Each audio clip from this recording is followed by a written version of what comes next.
प्रभाग क्रमांक 25 शनिवारपेठ महात्मा फुले मंडईचे काँग्रेस पक्षाचे अधिकृत उमेदवार निरंजन बाळासाहेब दाभेकर यांच्या प्रचार कार्यालयाचे उद्घाटन माजी मुख्यमंत्री नामदार पृथ्वीराज चव्हाण यांच्या हस्ते करण्यात आले।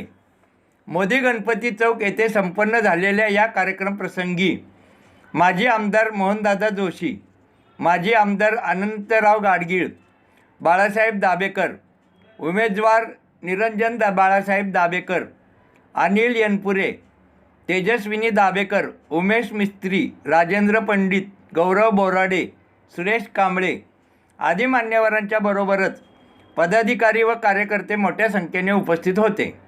या प्रसंगी बोलताना पृथ्वीराज चव्हाण यांनी राज्यकर्त्यांवर टीका करत नवे उद्योग आणले नाहीत अशी टीका केली।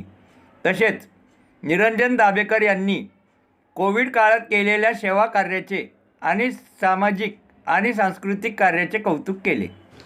नमस्कार, मी निरंजन बाळासाहेब दाभेकर, प्रभाग 25D येथून काँग्रेस पक्षाचा अधिकृत उमेदवार म्हणून उभा आहे। काल महाराष्ट्र राज्याचे माजी मुख्यमंत्री माननीय पृथ्वीराज बाबा चव्हाण साहेब यांच्या शुभ हस्ते करण्यात आले।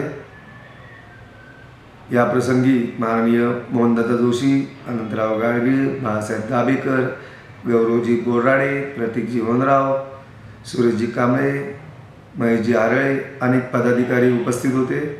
नीताताई राजपूत असतील, काँग्रेसचे अनेक पदाधिकारी, नागरिक बंधू भगिनी सगळ्यात जास्ती संख्येने उपस्थित होत्या। त्यांनी कामाची पाणी पाहता मला पृथ्वीराज बाबांनी शुभेच्छाही दिल्या व थोर मोठ्यांचे आशीर्वादही दिले व बाबांनी सर्व नागरिकांना आवाहन केले की एक युवा पिढीला आपण संधी द्यावी आणि या प्रभागाचा सर्वांगीण विकास करावा।